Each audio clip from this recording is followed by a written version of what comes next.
Today we're talking about Ferris Bueller's Day Off. I've got a panel of highly skilled and qualified people to help me talk about this film. I've got Claude, I've got Kellen, and I've got Mark. Guys, are y'all ready to talk about Ferris Bueller? I'm ready. Heck yeah. All right, so let's talk about where you guys were the first time you saw this movie. Does anybody have a memory of the first time you saw it, first impressions, any of that? Ready, set, go. First time I watched it, I was at my grandma's, and she made green beans, and I hated them. And she yelled at me because I told her I didn't like them. And then I was crying on the couch, and she turned it on, and I watched it. And it made my day. So it was a real mood lifter for you. It was great. How old were you when that happened? Like 6, probably. Okay, nice. Okay, what about you guys? Do you remember the first time you watched it? I was like 14. Dad told me to. And, oh shoot. I just like the songs. The Twist and Shout. That's what you remembered the most? Yes, loved that song. Okay, Kellen, what about you? I had never seen it until about last week. We watched it in here, and I was sitting right here and we watched it the first time. Nice. Okay, so first impressions, do you have we'll go with Kellen first. Kellen, do you have since you're the first one who's ever seen it, He's the or baby. the latest one to watch it, what were your thoughts since this is your first time watching it? Very upbeat, good vibes all around, just fun movie. Okay, what about you, Claude? Has your interpretation of this film changed? I would hope it has changed a little bit from being 6 to now, or is it the exact same? It's the exact same. Every time I watch it, it's funny. There's nothing you can do to make it not funny. Every time I see it, it's the exact same. It's one of those movies that I feel like no matter where you watch it in your life, whether you're a little kid, a grown-up, high schooler, anywhere in between, that it's one of those films that are just going to stick with you forever. Really great movie. I'd never seen it in high school. I'd heard people talk about it. Yeah, the first time that I watched it was probably 3 years ago. That's so sad. I really missed out, I feel like, on an opportunity to see something that's really special. But I'm glad that I did watch it because now it's one of those movies where I'm like, man, I feel like personally it's something that every young person needs to see in their life before they get to a certain age. And so I'm really sad that I missed out on it. But that's kind of why I'm doing this podcast, because I wanted this episode is because I wanted us to talk about it and see how you guys felt about it from a high schooler's perspective, and especially how it goes and spans over generations. So words that you would describe for the movie, y'all said upbeat. What are some other words you would use to describe it? Crazy. Unpredictable. Yeah, that's a good one. What else? Just awesomeness. I feel like everybody wants to be Ferris Bueller in some way in their life. It's maybe not. There's parts of me that's I don't think I want to be him completely because he takes it a little too far sometimes. But I think that if we all had a little bit more Ferris Bueller in our souls, that we would all just care a little less, have a little more fun. And I think fun is the best way to describe this movie, because it's just a good hang. I just feel like every time that you watch it, you're like, man, I'm hanging out with Ferris Bueller for the day. Something great's going to happen. Everything's going to be fine if he's on screen. So let's do a basic overview of the movie. I'm going to give you all some stats and some stuff about it, and then we'll talk about categories specifically. So John Hughes, 1980s movie, coming-of-age teen comedy. What did y'all think about the runtime of the movie? I did want to talk about that. Did it feel like the movie was too long or too short? To me, it's 103 minutes. That's including credits. Okay. So I think that it's a perfectly timed movie. I feel like if you tried to add 20 minutes, It's too much. It would drag on a little bit. Yeah. If it was any shorter, I feel like you're missing something. So to me, just perfect runtime. It only got 2 nominations for one for a Golden Globe and one for a BAFTA. So no Oscar nominations, which it doesn't really strike me as a awards movie. It's more of just cool movie. But a lot of people credit this as one of the greatest teen movies of all time. 81% on Rotten Tomatoes, 61% on Metacritic, which is generally favorable. It appears on tons of lists from people from best high school movies to best 80s comedy to best quotable films. I mean, some of the things that I feel like broke, and we can get into this in categories later, but some of the things that I think are really important about this, from a filmmaking standpoint, I love how he breaks the fourth wall and talks to the camera directly. I think that's a really cool thing that he does. I feel like it defines a generation, but it also defies a generation.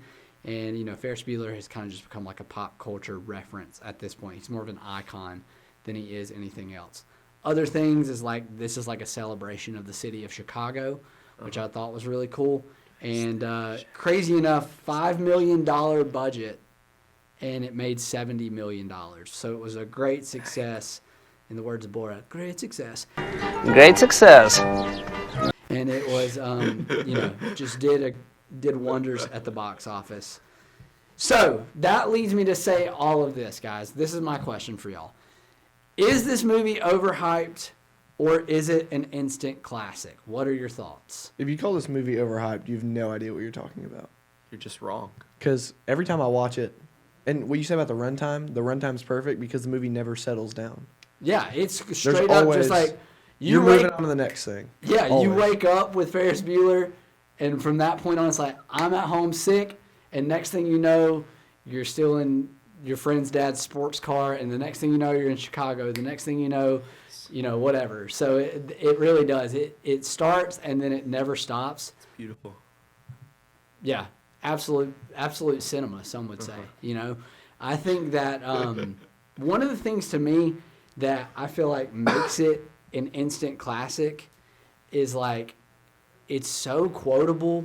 You can think, there's so many different things that as I was writing down favorite quotes, I was like pages and pages of just like the whole movie. It's a great written movie. The pacing is good.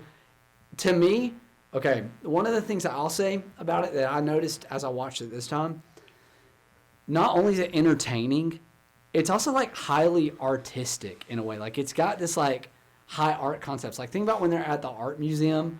It's like, who would put that in a movie of people just staring at paintings and, you know, things like that. But I feel like there's so many deep messages in the movie, but they do it in a way where it's like, oh, if you're just watching like a good hangout movie, then it's great. If you're wanting something deep and existential and you want to think about it, it's great too. Okay, my next question is this. Where would you rank this on your list as all-time high school movies? It's like up there with that, Breakfast Club, High School Musical. Yeah. High School Musical 3. Okay. High School Musical 3 is good. Okay. I would say, No. older people would say Breakfast Club, but Yeah. younger people would say Ferris Bueller. Okay. Have y'all seen the movie Superbad? I have. I Yes. love Superbad. Okay, is Superbad's Superbad on Superbad. your list? Superbad is Yeah. what you watch with your friends in their basement, and Ferris Bueller is what you watch with your parents. That's a good way to Yeah. put it. Yeah. Yeah. You don't watch Ferris Superbad. Bueller is like, Ferris Bueller's like, if your mom is asking you what your favorite high school Yes. movie is, and then Superbad is like when your friend's like, what's your favorite, you know, what's the... Like if I was 6 years old at my grandma's house crying, I don't think she'd turn on Superbad. Right. She'd turn on something else. If your grandma turns on Superbad, I'm questioning your family dynamic and maybe like... the Great grandma sanity. probably. Yeah. I would say that it is there on my list. Y'all named the top 3 right there for me, which is Ferris Bueller, Breakfast Club, and Superbad. Yeah. Those 3 are all Agreed. great. I don't even like Breakfast Club that much. I've seen it once, and I was like, Yeah. it's just not for me. To me, Ferris Bueller is like Breakfast Club for the cool kids. It's like the in-between.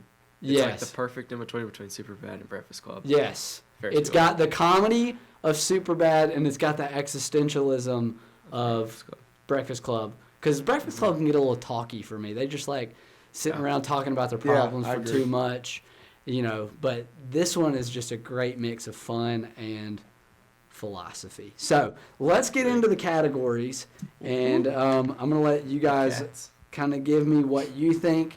Did y'all have any names for alternate titles of what else would, if you weren't gonna name it Ferris Bueller's Day Off, would you name it something else? Genie's worst day ever. That's really good. Jenny's worst day ever. Yeah, I put.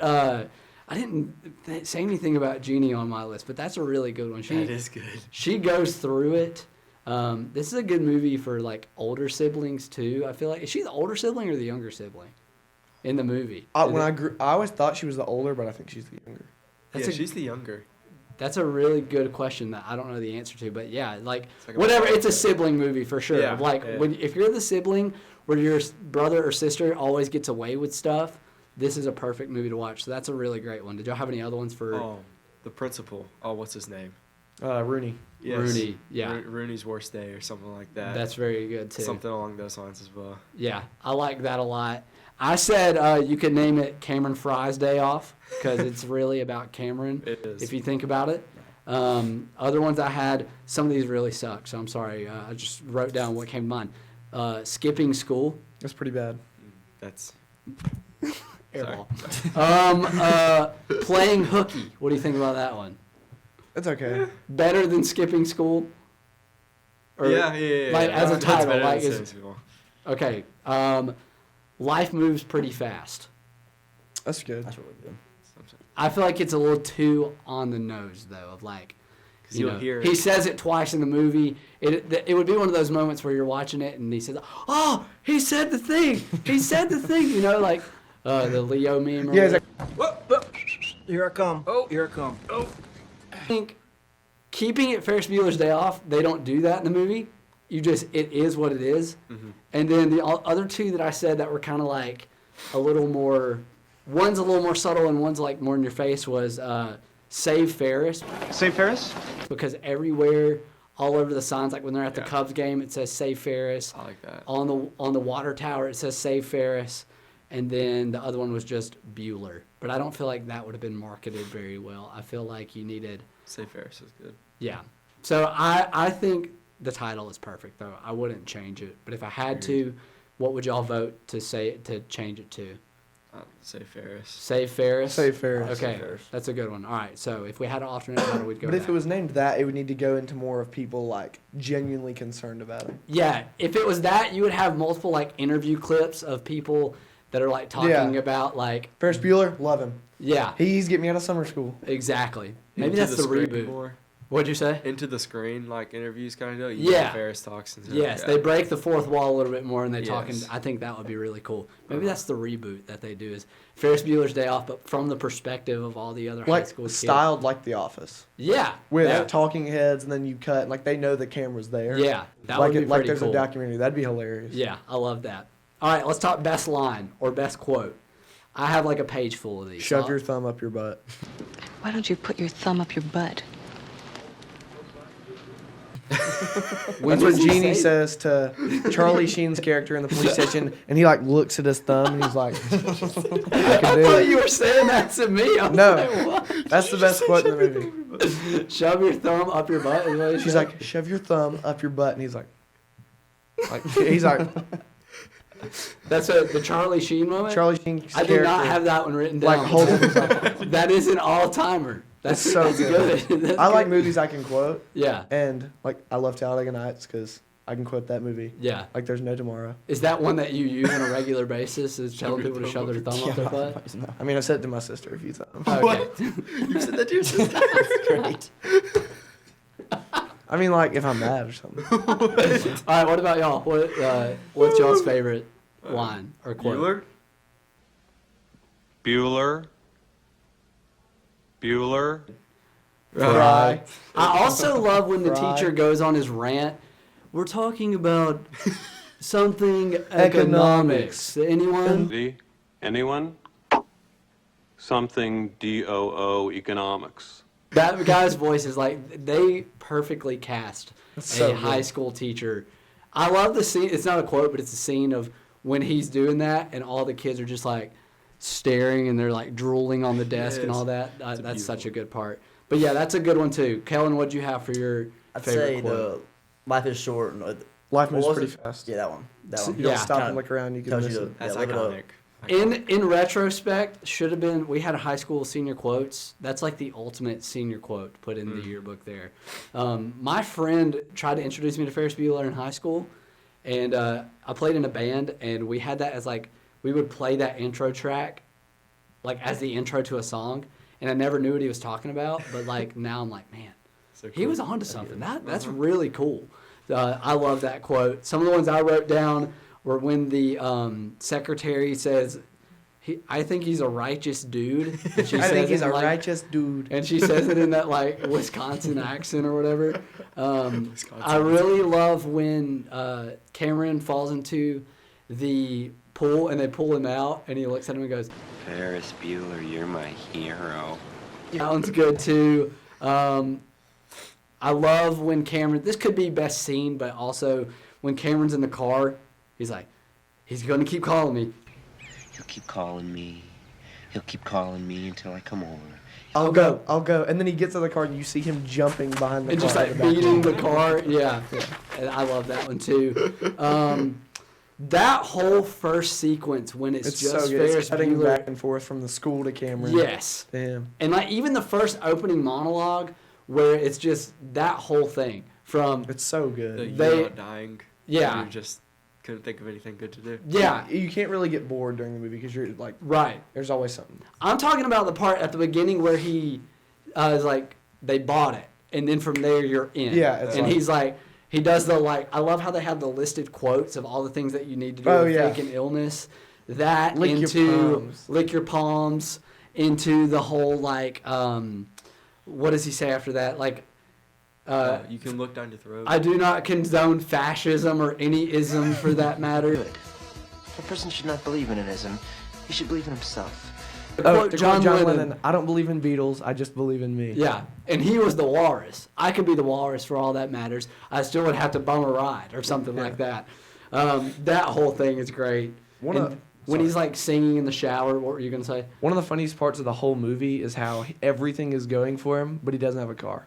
Yes. Like he has everything, but like his parents, why would that? Do they ever mention why they wouldn't get him a car? And they got his little sister a car. Yeah. That's true. So maybe this whole thing is about perspective here because that is the one thing he does. I know he does say in the movie. I think I wrote this down about something about he got a computer instead of a car. How's that for being born under a bad like? Being born under a bad sign. Yes. Which honestly kind of worked out for him. The dude was like hardcore hacking into. Oh yeah. He was. Do you think he like works for Silicon Valley or something at this I point? mean, like, he could. Did he create Facebook? Does Ferris Bueller end up becoming Mark Zuckerberg and creating Facebook? Like He could. he was a coding genius, you know. That's impressive. That was one of my favorite quotes. The Bueller thing, but also when the girl goes on the tangent and he's like, My best friend's sister's boyfriend's brother's girlfriend heard from this guy who knows this kid is going with the girl who saw Ferris pass out at 31 Flavors last night. that part kills me every time. Just other things that I laugh at every time is when he plays the clarinet.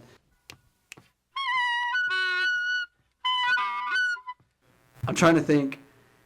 I love when Cameron is at, this isn't even a line, but when he's at the stock market thing and he's doing the like, Oh yeah, he's like. that's like good line of dialogue without ever saying a word.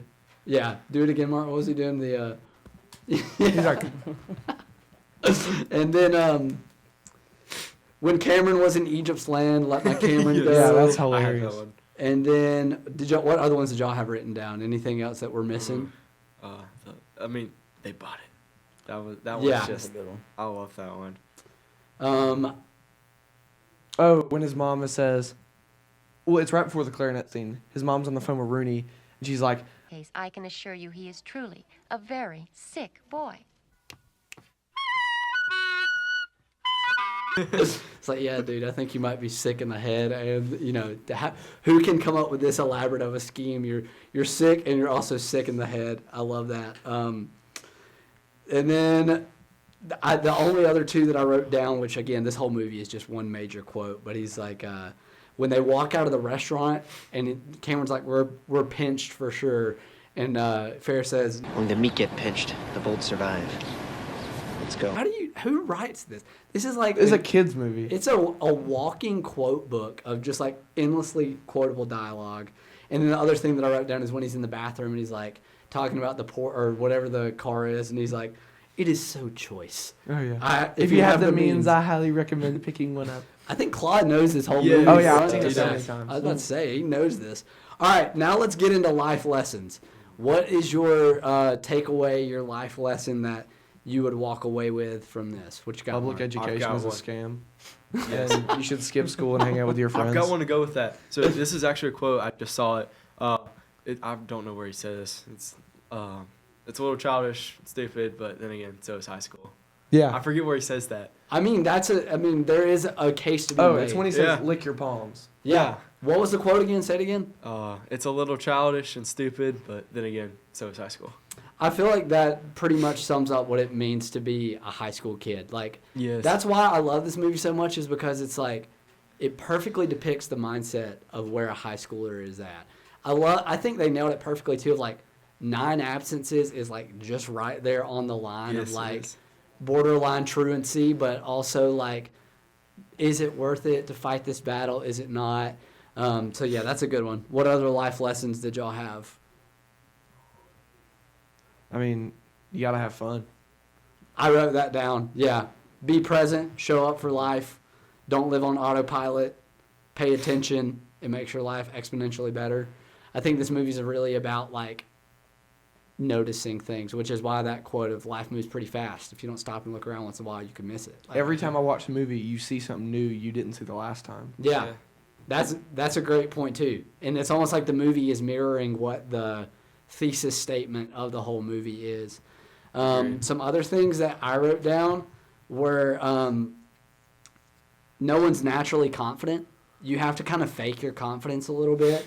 And I don't think that Ferris is actually as bravado and, the cool guy as we think he is. Mm-hmm. I think he knows that he's aware that the camera is on him. And so he's like putting on a show, and he's like showing you, hey, I don't really know what I'm doing, but I will, fake it till I make it kind of thing. And I think that's a great takeaway as a high schooler. And I think Cameron gets to that at the end when he's attacking the car. Yes. I think he's like, I'm done. I'm going to be confident, Yeah. He comes to a realization that, like, I may not have all the answers, but my best friend since 5th grade doesn't either, but he pretends like he does sometimes, and sometimes that's all that it takes. I think this is really just a great movie about faking it till you make it. I wrote this one down. Sometimes you have to destroy something before something real can exist. The car is a good metaphor for, like, unless the car is destroyed, Cameron doesn't realize that he comes to that moment of decision. This is a little bit deeper, but just like art and nature and beauty and movies and entertainment, they'll like change us if we'll stop and allow them to. I think about that scene where Cameron's staring at the art piece, and it's like it's not until he comes face to face with a piece of art that his mind is usually changed. And I really love that as somebody who talks about media and teaches media every single day, is like things like music and songs and movies, like they can speak to us in a way that us having a conversation never could. I could lecture kids every single day, but they can watch a movie and get more out of that than they could ever like imparting my wisdom on them or something. So for sure. I like that one. Sometimes you just need to take a day off. Sometimes you just need to, I feel like he's taking a few days off though. Yeah, he has. But according to the computer, he's only taken one. So, I think that's a good one. I mean, I wrote a bunch of stuff down. Love is risky, but it's better to choose that rather than fear. The only way you're going to find yourself is to try stuff out. You got to get out of your head and figure things out as you go. Movement minimizes your fear and anxiety. When you're around the people that you love and people that you care for and trust, like, you can grow and get past, like, that's what gets Cameron out of his head. It's Ferris literally forcing him to go and take a day off and, like, live a little, I think is what he says. Mm-hmm. And then I think this one is like, one day may not fix your life completely, but it could truly rearrange your entire way of thinking. And so I think it goes back to what we said earlier, just like show up, be present, whether you're, be present somewhere, whether that's, if you're not going to be present at school in this case, you got to be present in real life. And whether you're not going to be present, whatever it is, show up and be surprised by life. So I really do think this movie has a lot of stuff to teach us. All right, let's talk about best scene. What's your favorite, not quote, but whole stretch of the movie that sticks out in your mind? When Rooney is on the phone with the police chief, and it's Cameron. Oh, yeah. And then the part where Grace has the phone, and she's like, Rooney, Calm down. It's kind of like Cameron's first time of like Ever you see him not- stepping out of his comfort zone a little Yes. bit, Uh-huh. and like he said, living a little. So that one is really good. So many quotable ones that's not school appropriate, but are just so. I want to. Yeah, I held back. A Yeah, second. it's so good. What else did y'all have for best scene? I really like the scene where Cameron kicks the Ferrari out of the garage. I mean, not the crying part. I know you hate that part, but We'll get into that. I think I have a it's a rant good about scene. that. It's Cameron's like turning point where he kind of realizes that it's not that serious, not that deep. It's definitely like the most emotional part of the Right. movie. He flips the switch. And that's what I love about this movie too. Is it can do both. It can be funny and heartfelt. It can be sad and it can be entertaining. It can be art and it can be just like a good hangout movie. It does it all. It literally encapsulates everything. What did you have for yours, Mark? Okay, so I've said I like the twist and shout part. Yeah. But specifically the part where like all the people are lined up and they're all like,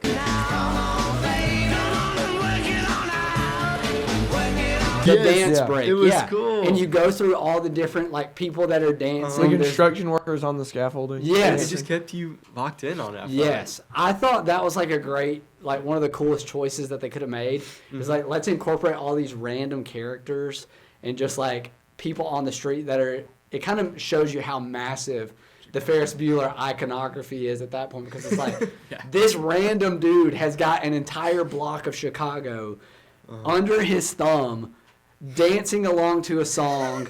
With a marching band, with these ladies in German skirts, yodeling and singing and Exactly. dancing. Like, dude, that is a great one.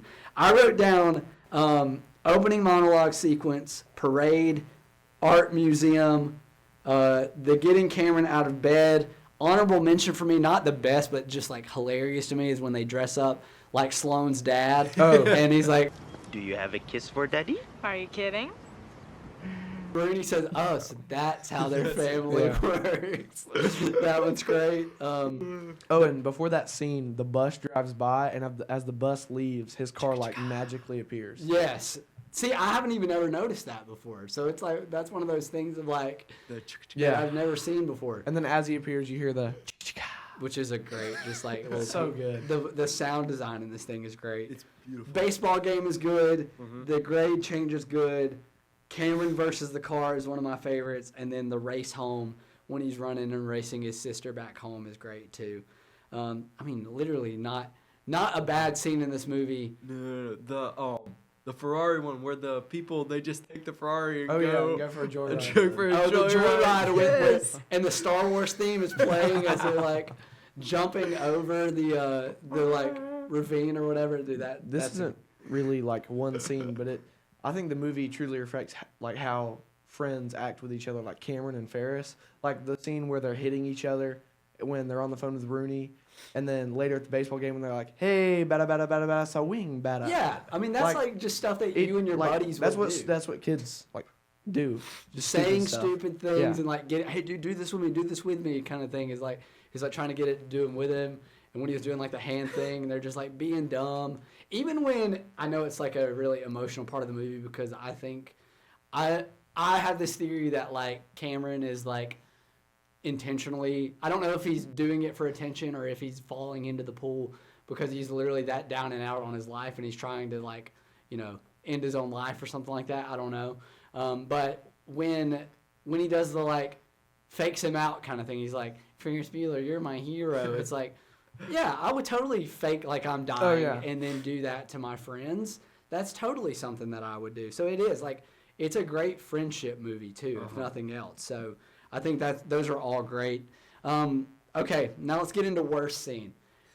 Oh. All right, Claude. I know you got thoughts on this, so let's hear your thoughts. This is the one thing that's keeping me from ranking this movie a 10 out of 10. So the scene where they're trying to roll back the miles on the car after they go out for the day, and Cameron walks over and sees that the miles aren't rolling back, and he starts freaking out, and then he just starts crying, talking about how his dad pushes him around, which, I mean, that's a serious topic, but I just think it's so out of place for the entire movie.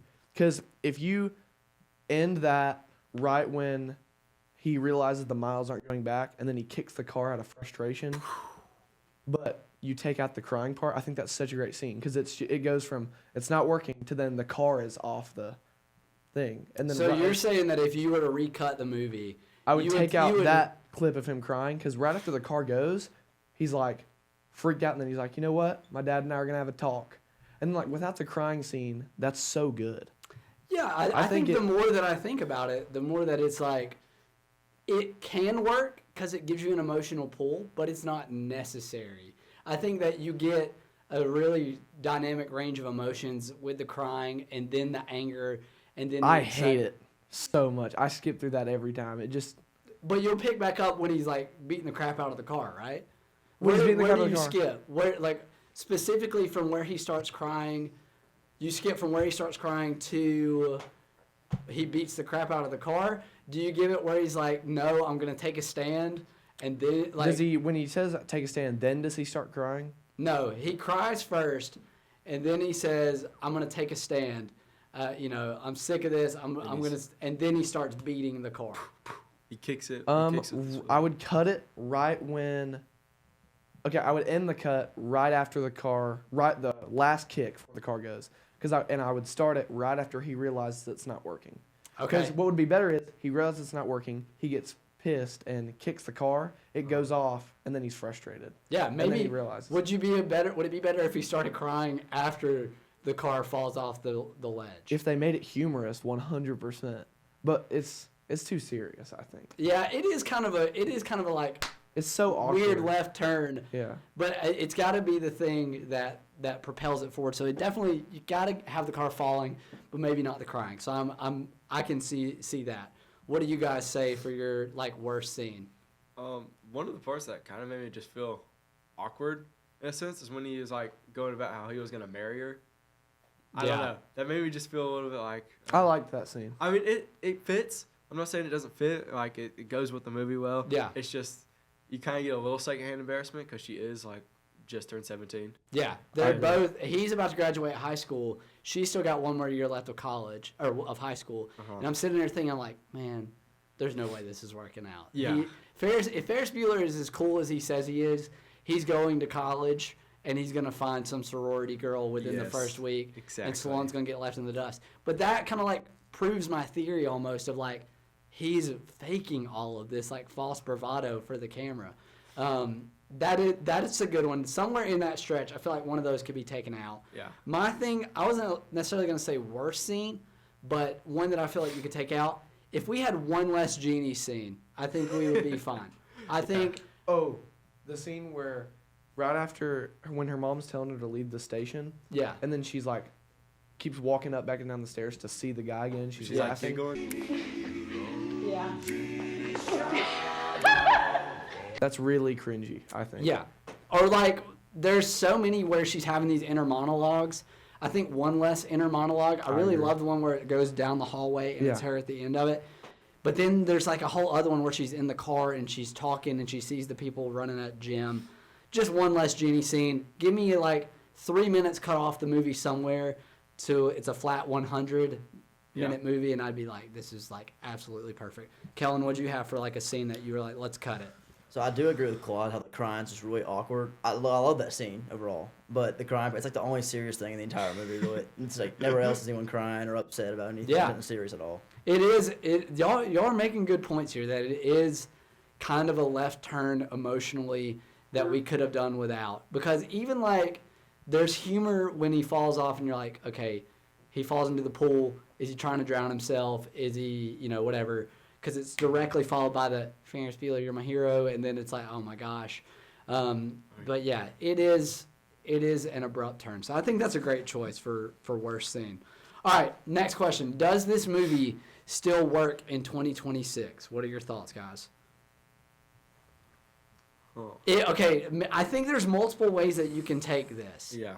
It's does it work thematically, and then does it work practically? Like the practicality of the movie. If you were going to make this movie in 2026, could you make it the exact same way, and would it work? Because is there anything that would get canceled in the movie? Ooh, that's a good. I don't think so. I think that it's pretty tame. Like everything that I can think of. What Rodney says to Ferris at sometimes, I think could. Yeah, there's probably some people who'd probably get offended by what's said. Yeah. Technology-wise, if the movie was set in 2026, it's immediately ruined by Life 360 and getting the text from your parents that says so and so Mark Boatwright was out of school today, so that ruins it. I wrote down social media. People would be posting on TikTok, oh my gosh, look at what this guy did in in downtown Chicago or whatever, So I think it would still have to be an 80s movie to work. Sure. I think that kind of adds to the appeal of the movie is that it's set in the 80s.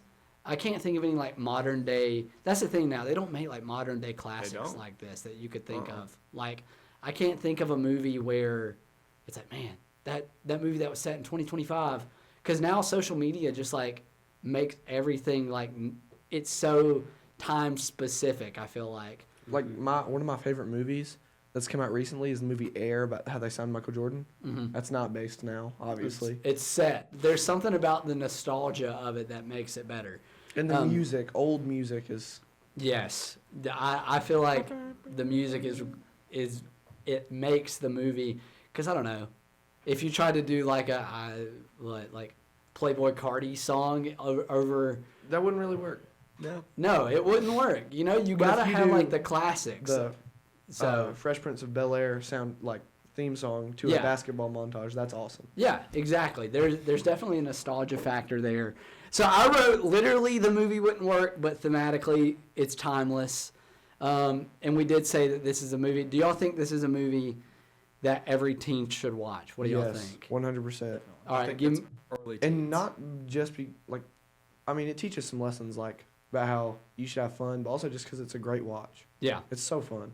What were y'all's thoughts of y'all said something about what age is the perfect age to watch this? I say 14, 15. Okay, so freshman year of high school. Yes, you sneak down into When I was 6, I definitely didn't understand any of the bad jokes. I think that movie is perfect for a 12-year-old because you're not really going to pick up on any of the bad stuff, but the funny stuff is really great. And then you can go back and watch it again as a junior in high school. And it's hilarious. And then it's I think it does a great job too. You just said something about freshmen. Uh-huh. And that stretch where he talks to the freshmen, it's such a good representation of how upperclassmen talk to underclassmen. And it's oh my gosh, they'll believe anything kind of thing. Because he goes back and he's I heard he had to get his. They're kind of the ones that start the whole Save Ferris thing. Is it's the underclassmen. Yeah. He's I don't know, I think I'm going to have to get a kidney transplant. Yeah. And he's you think, and then the girl answers you think you'll be able to hang out this weekend? And then he hits the thing, she's oh my God, you're dying? Yeah. That's so good. Who would believe that little keyboard sound of the, but it's so good. So yeah, I would say watch it your freshman year of high school and then literally just watch it every year. I mean, I could throw this movie back on right now. It'd still be funny. And it would still be great. I would notice things that I didn't notice before. So yeah, I think that's going to do it for this installment. Ferris Bueller, an instant classic. Out of 5, what do you guys give it? 4.9. That one scene. If he doesn't cry, it's a solid 5. Yeah, solid 5. Solid Mark, 5. what do you say? Solid 5. Solid and 5. Kellen, what do you think? I agree with Claude. Also, the Jean thing, so she could have been out of more. So 4 and a 4.7. 4.7 out of 5. But overall, a solid must-watch movie. All right, guys. Thanks for joining me for the pod this time around. We got to have you guys back on. What's our thoughts for the next movie we're going to do? I don't know. Breakfast Club. 50 Shades of Grey. The Water Boy. And with that, 50 Shades of Grey, I think we're out. See you guys next time.